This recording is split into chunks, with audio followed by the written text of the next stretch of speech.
Shalom Bapak Ibu yang dikasihi oleh Tuhan Yesus Kristus. Tidak terasa kita sudah ada di penghujung bulan Maret ini, minggu terakhir, di mana sebentar lagi umat Tuhan akan merayakan Paskah. Dan kita mengetahui benar bagaimana ada sebagian umat Tuhan yang dimana mereka juga mencoba turut merasakan di masa-masa kesengsaraan Tuhan kita Yesus Kristus pada saat dia akan disalibkan di Golgota. Dan kita juga mengetahui benar bagaimana banyak juga kegiatan-kegiatan yang dilakukan oleh gereja-gereja Tuhan untuk menyambut Paskah ini sebagai bentuk daripada sukacita, gembira, karena kita dahulu adalah orang yang berdosa dan kita telah diselamatkan melalui kematian Tuhan kita Yesus Kristus di atas kayu salib. Nah, Bapak Ibu yang dikasihi oleh Tuhan Yesus Kristus, dalam kehidupan kita sebagai umat manusia, kita tidak luput menghadapi tantangan, rintangan yang harus kita lewati sebagai umat Tuhan. Tetap kita harus menjadi berkat, membawa kemuliaan bagi nama Tuhan. Dan itu sebabnya pada kesempatan yang indah ini kita akan merenungkan makna daripada kematian Tuhan kita, Yesus Kristus ini, yang dikatakan oleh Rasul Paulus yang saya kutip dalam Filipi 3 ayat 10 dan ayat 11. Demikian bunyi firman Tuhan. Yang ku kehendaki ialah mengenal Dia dan kuasa kebangkitannya, dan persekutuan dalam penderitaannya, di mana aku menjadi serupa dengan Dia dalam kematiannya. Ayat 11. Supaya aku akhirnya beroleh kebangkitan dari antara orang mati. Perhatikan firman Tuhan mengatakan, yang ku kehendaki ialah mengenal Dia dan kuasa kebangkitannya dan persekutuannya dalam penderitaannya, di mana aku menjadi serupa dengan Dia dalam kematiannya. Menjadi serupa dengan Dia dalam kematiannya. Bapak Ibu yang dikasihi oleh Tuhan Yesus Kristus, secara lahiriah, dalam iring Yesus, dalam situasi kondisi yang baik, lancar, segala sesuatunya di dalam kehidupan ini, tidak salah kalau orang itu bersuka cita, bergembira, dan mengakui Yesus Kristus adalah Tuhan dan Juru Selamatnya.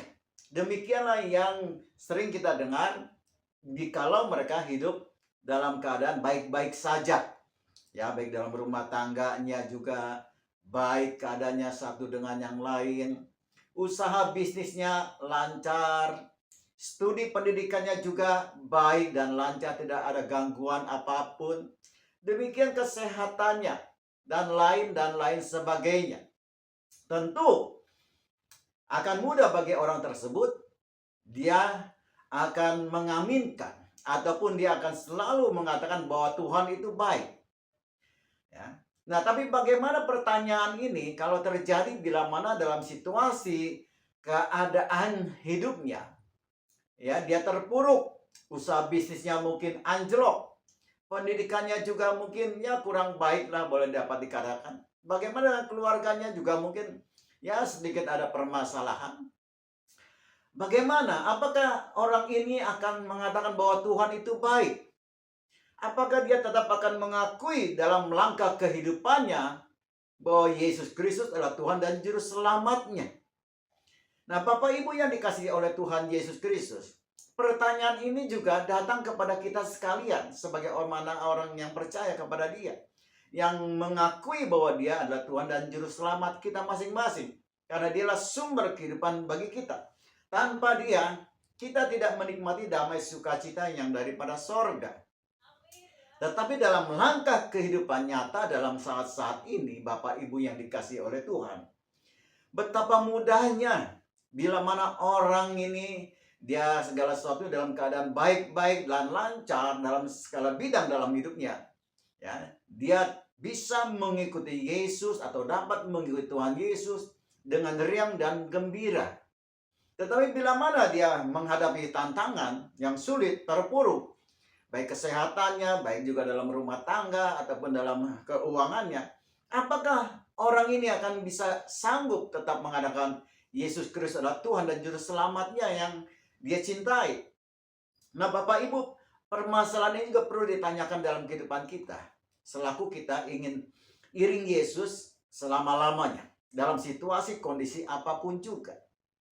Nah, kita perlu ingat bagaimana bahwa Yesus Kristus yang telah direncanakan oleh Allah Bapa untuk datang ke dalam dunia ini hanya untuk mati tersalib.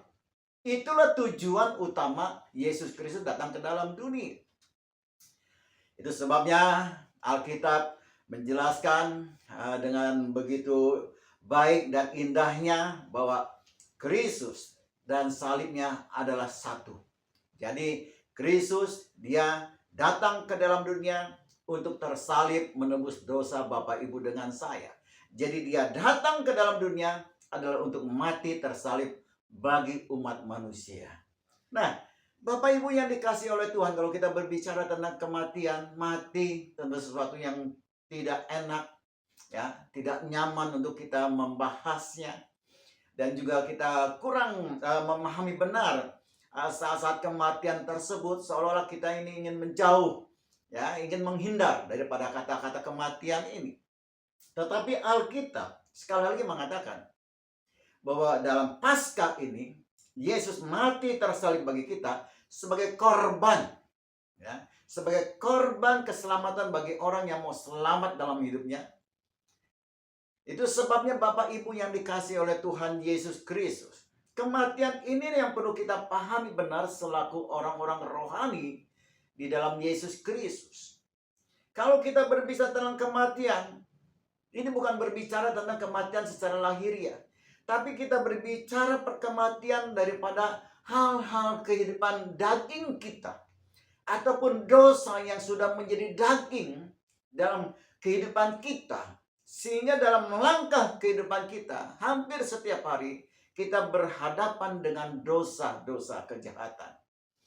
Dengan mata, kita bisa jatuh dalam dosa, walaupun kita juga sudah lama ikut Tuhan. Dengan telinga kita mendengar berita-berita, kita pun bisa menjadi seorang yang berdosa. Bila mana kita mendengarkan ataupun kita tertarik, bahkan kita juga terjerambab, terbujuk oleh daripada bujuk rayu si iblis, kita akan mudah juga jatuh dalam dosa. Bahkan juga dalam hal-hal lain sebagainya. Selama kehidupan kita ada dalam dunia ini, banyak keinginan-keinginan dalam kehidupan kita secara daging, secara lahirnya itu muncul. Sebab kita manusia yang juga membutuhkan sandang dan pangan dan lain sebagainya. Kita juga adalah makhluk sosial. Kita selalu katakan dengan lingkungan sesama kita manusia. Kita berinteraksi dalam segala bidang. Dan tidak dipungkiri bahwa jebakan-jebakan tipu daya iblis juga ada di sana. Sehingga betapa mudahnya kita akan terjerambab jatuh kembali dalam dosa yang dikatakan oleh firman Tuhan bahwa dosa itu akan membawa kita jauh daripada Tuhan. Tentu hal ini kita juga tidak inginkan. Tetapi dimaksud oleh firman Tuhan dalam kesempatan indah ini, makna daripada kematian Tuhan Yesus Kristus, kita harus mengikuti teladannya. Kita harus juga memahami daripada makna kematian Tuhan kita di atas kayu salib. Seperti Paulus katakan, yang ku kehendaki ialah mengenal dia dalam kuasa kebangkitannya dan persekutuan dalam penderitaannya, di mana aku menjadi serupa dengan dia dalam kematiannya. Menjadi serupa, menjadi sama dalam kematiannya. Apa maksud firman Tuhan ini? Nah, Bapak Ibu yang dikasihi oleh Tuhan, hanya orang-orang yang masih hidup, yang punya keinginan secara daging, ya, secara lahiriah, ini dengan mudah akan kena dapat tipu daya daripada si iblis. Kenapa? Karena kita masih hidup. Kata-kata hidup ini perlu kita camkan bahwa tentu hidup ini ada satu keinginan, ya, keinginan sesuatu, dan itu betapa mudahnya iblis akan masuk di dalam keinginan kita ini dengan tipu daya, dengan kelicikannya untuk menjatuhkan kita kembali jatuh dalam dosa. Nah, itu sebabnya firman Tuhan mengingatkan kepada kita bahwa Yesus Kristus adalah merupakan teladan bagi kita. Dan kita harus mengikuti jejaknya. Nah, jejaknya bagaimana Bapak Ibu yang dikasih oleh Tuhan? Kita berbicara dalam hal ini tentang kematian. Yesus Kristus datang ke dalam dunia. Dia mematikan daripada segala keinginannya. Secara manusiawi dia mematikan kedagingannya. Ya, dia menolak segala apa yang ada muncul, ya, dalam kemanusiaannya, dan dia matikan itu, Bapak Ibu yang dikasih oleh Tuhan. Dia hidup sesuai dengan perintah Allah Bapa di sorga. Dia hidup sesuai dan taat akan daripada perintah Bapaknya di sorga. Itu sebabnya dalam kehidupan kita ini, Bapak Ibu yang dikasih oleh Tuhan, sebagaimana Yesus lakukan, dia mematikan segala keinginannya secara lahirnya, secara daging.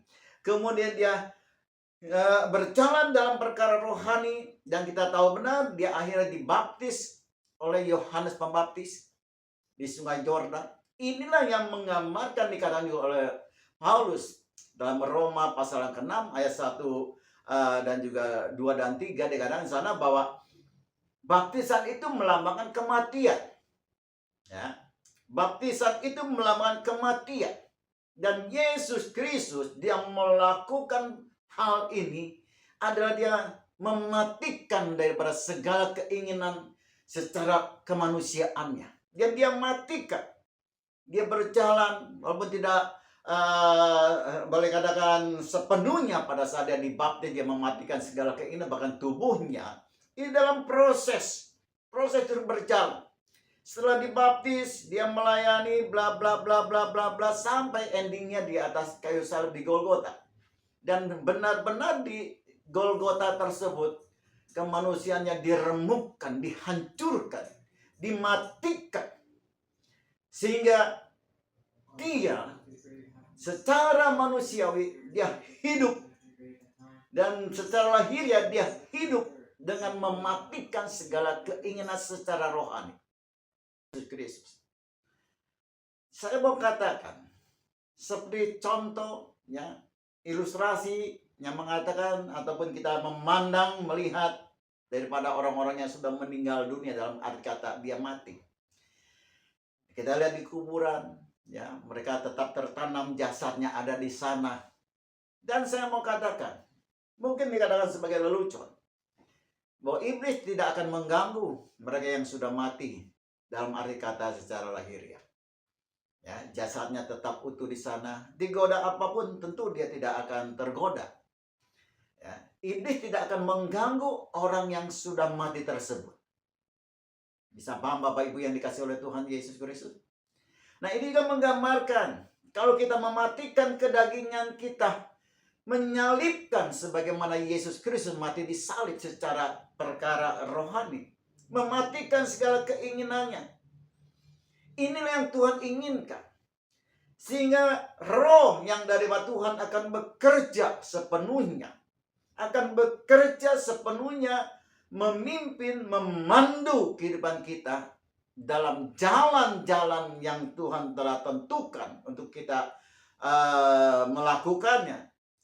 Roh yang daripada Allah akan menuntun kita dalam segala kebenaran-kebenaran Allah yang kita sembah dalam Yesus Kristus. Nah, Bapak Ibu yang dikasih oleh Tuhan, dalam daripada suasana Paskah yang sebentar lagi kita akan rayakan bersama-sama, memang tidak salah kalau kita melakukan kegiatan demi kegiatan, ya, permainan-permainan yang menggembirakan hati untuk menyambut Paskah. Ini tidak salah Bapak Ibu yang dikasih oleh Tuhan.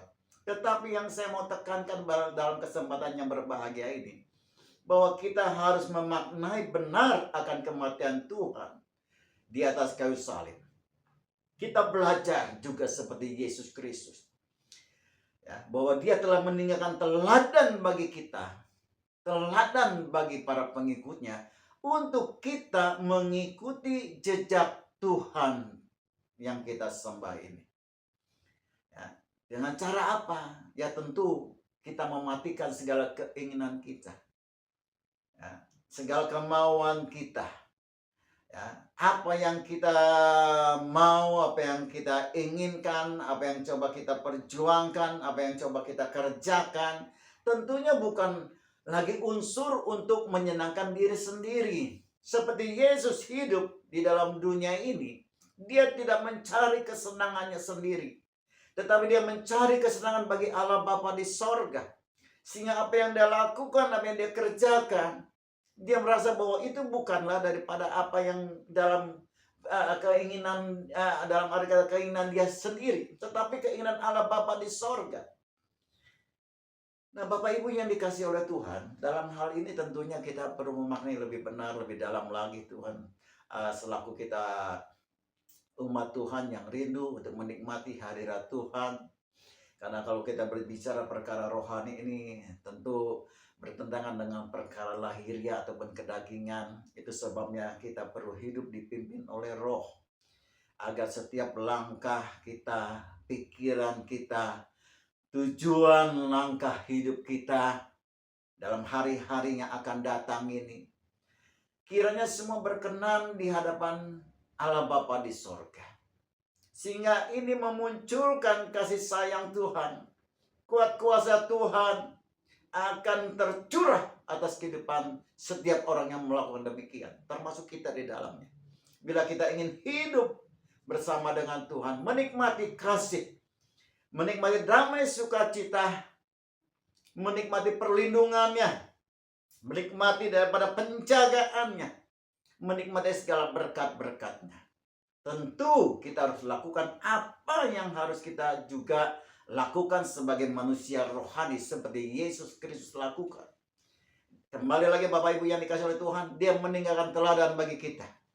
Dia mematikan daripada segala keinginannya dalam hal perkara kedagingannya yang katakanlah dia hidup secara manusia, lahir dalam dunia ini, tetapi dia mematikan segala sesuatunya dan dia taat di bawah pimpinan roh dalam hidup dia.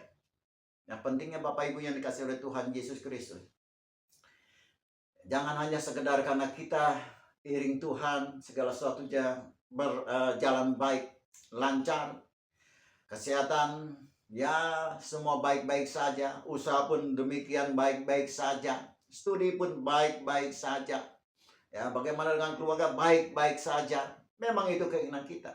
Tetapi seandainya kalau ada sesuatu hal terjadi dalam kehidupan kita, apa yang kita perbuat, apa yang kita lakukan dalam iman kita kepada Yesus Kristus, apakah kita akan tetap kuat ikut Tuhan dan mengatakan bahwa Tuhan itu baik, bahwa Allah itu segalanya bagi kita, bahwa Dia adalah juru selamat kita, bahwa Dia adalah sumber kehidupan kita, atau sebaliknya kita akan mencemooh dan kita mencari ilah-ilah lain di luar daripada Yesus Kristus.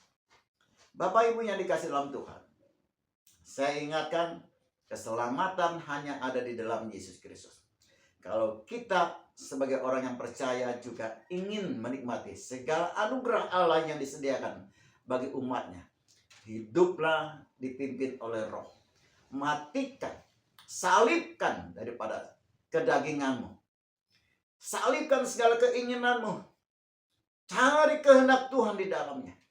Inilah yang disebut kehidupan sejati dalam hidup ini. Baik dalam dunia ini, baik dalam hal kekekalannya akan datang. Saudara dengan saya akan selalu berdampingan dengan Tuhan. Kalau Tuhan ada bersama dengan kita. Kalau Tuhan menyertai kita. Kalau Tuhan senantiasa melingkupi kita. Apa yang kita takutkan? Kita akan selalu beria-ria, bergembira, dan selalu mengkomandankan bahwa Yesus Kristus adalah Tuhan dan Juru Selamat kita dalam situasi kondisi apapun juga. Bapak Ibu yang dikasihi Tuhan, dunia tidak bisa menjanjikan daripada apa yang kita inginkan. Kita tahu benar situasi sekarang ini, secara politik, secara juga internasional, secara ekonomi, secara kesehatan. Kita tahu benar apa yang sedang terjadi.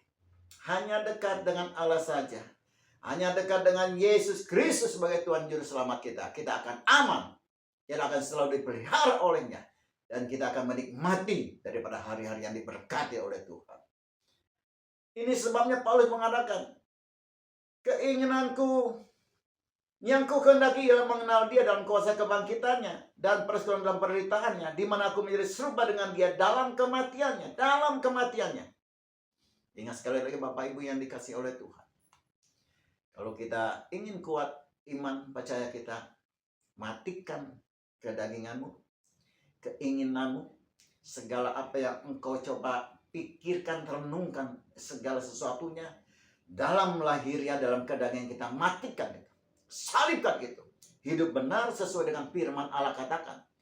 Hidup dipimpin oleh roh. Roh akan membawa kita kepada seluruh kebenaran Allah. Dan inilah jaminan kehidupan yang sesungguhnya Bapak Ibu yang kasih dalam Tuhan. Kalau kita melakukan ini sesuai dengan firman Tuhan katakan, seperti Rasul Paulus inginkan, menjadi serupa dengan dia dalam kematiannya.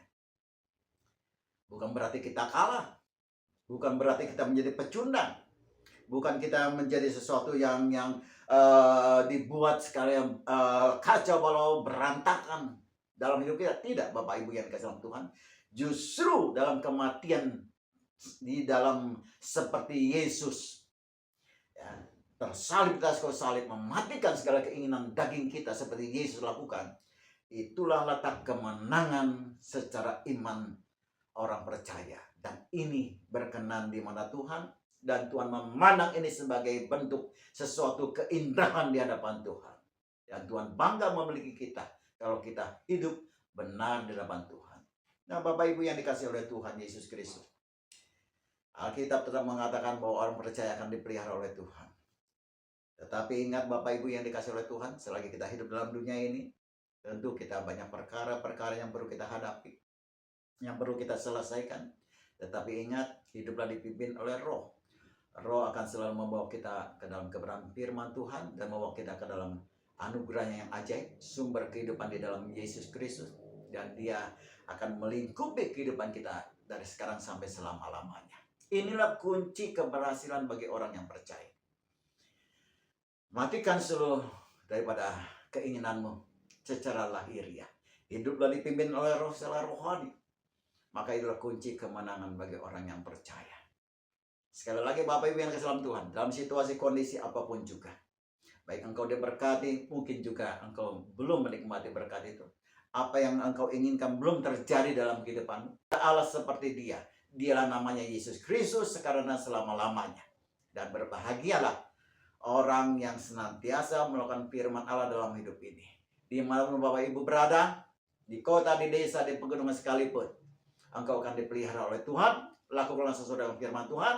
Matikanlah segala keinginan dagingmu dan hiduplah dipimpin oleh Roh. Maka itulah kunci kemenangan, kunci kebahagiaan yang Tuhan janjikan bagi orang yang percaya. Terpujilah nama Tuhan. Diberkatilah kita sekalian. Haleluya. Haleluya. Amin.